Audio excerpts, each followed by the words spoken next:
Hey everyone, just doing an update. Got everything installed. Don't mind the loud noises, they're repairing some stuff. But got all the stuff installed yesterday. Got the internals installed and the flex fuel kit over here. It ended up being a little bit of an issue when I came to taking out the actual stock piston on the high pressure fuel pump.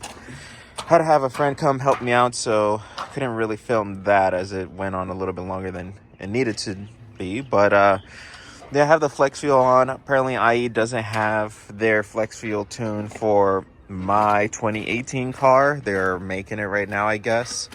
But I do have E30 high pressure fuel pump tuned by them, so I can still run an E30, which will give me most of all their power, if not majority of it. So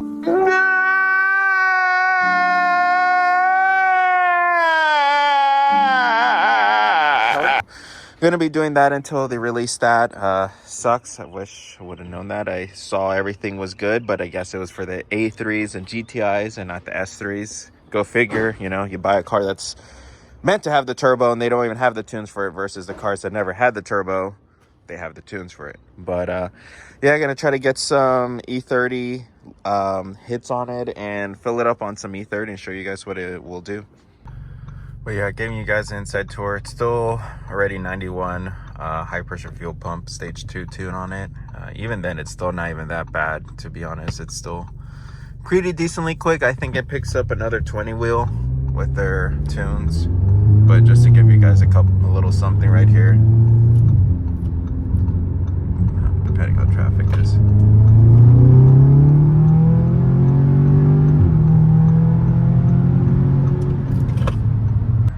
So I had to cut that part short because some asshole decided to want to get in the way as I was doing my pull. Wanted to play chicken. So I'm gonna give it a rip right here.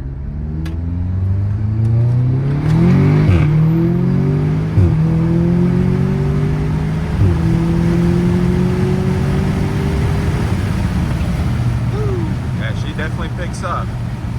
She definitely picks up. And that's just stage 291. So yeah, this car's definitely no slouch, and that was just hitting it without even brake boosting or anything. I do brake boost with my road races, always do, which helps me get out of the pocket way faster. But yeah, man, this thing is really fun.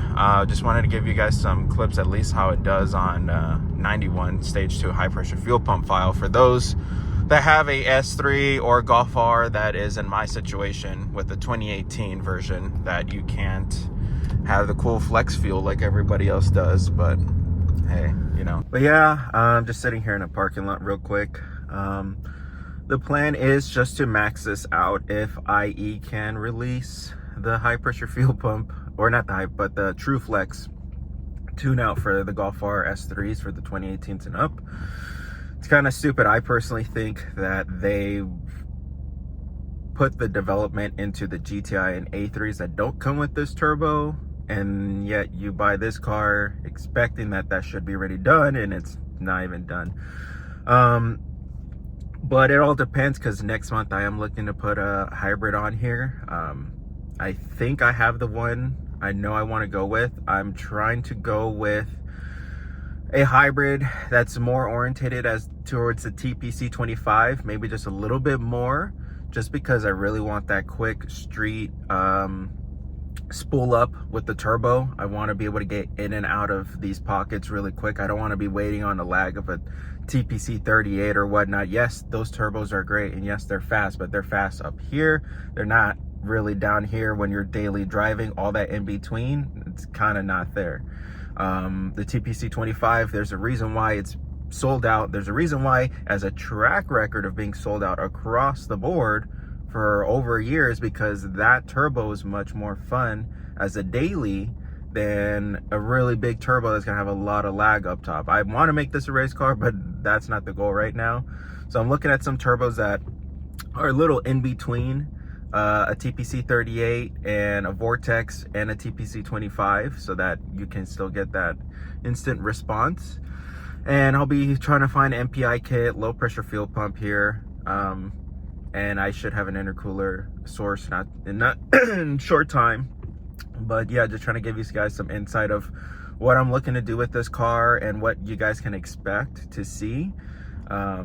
Because I really wanted to make content with the CC before. It just literally things just kept going wrong, and you know, I tried my best with it. That car is just not meant to be fucking tuned or worked on in the way that I did what I did with it. But I appreciate you guys being a part of this journey, and gonna go and put some E30 now. Well, I tried pumping some E85 over here at the gas station by MGM, as I always do, but that being the spot that it is, it's always full of crackheads, and today there is some fucking weird man trying to give people Chinese coins, smelling like a drunkard for whatever fucking reason. And I had to tell that man to get the fuck out of my face before anything else happened. And he was just drunk, trying to get in anybody's business. So had to just pump whatever of 91 and dip out. So now I got to drive across half the town just to go pump E85 at another spot. So hopefully I can get that done.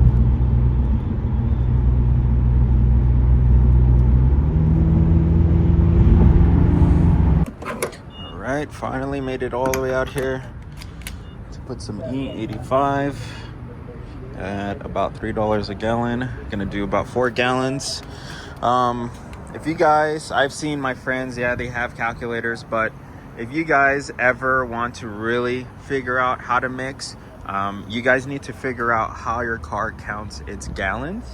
The reason why that's important is because of that, you can do the math to know accurately how much fuel is in there before you start mixing.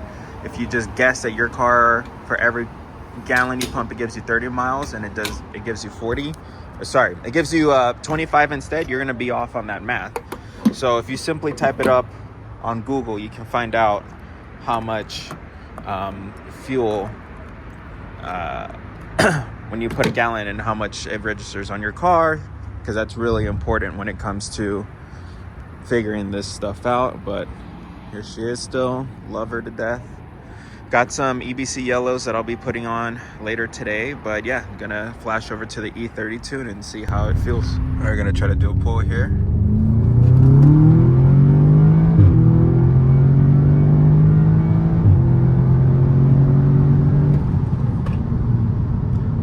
I mean, I do have a tank full of gas. I went from 6 gallons to about 14 gallons. It did seem like it was getting there quicker, but definitely, you know, added weight plus a case of water too. So I'll try to do some videos of it back at 6 gallons. So we kind of messed up. I didn't realize I had traction control on, so the car wasn't at 100%. So I'm gonna try to do some fun here in a second. Hopefully nobody thinks I'm trying to race them. But yeah, just gonna wait for this light to go, and then yeah, just gonna send it.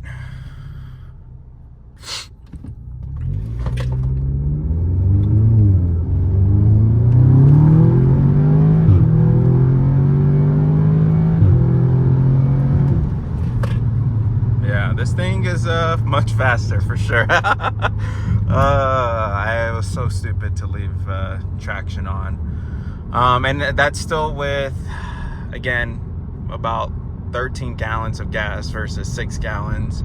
If you do the math, every gallon of gas is about 8 pounds. So you have to take that in consideration when you're doing like actual racing to know where your car is at with how much fuel in it, because that plays a huge factor if you're trying to hunt down times. If you're careless, you're always going to be a little all over the place and possibly even doing extra stuff because you're thinking there's something wrong with it. So that was definitely really fun right there. And yeah, just gonna try to do some more videos here soon. Hopefully there can be some races and get some racing in.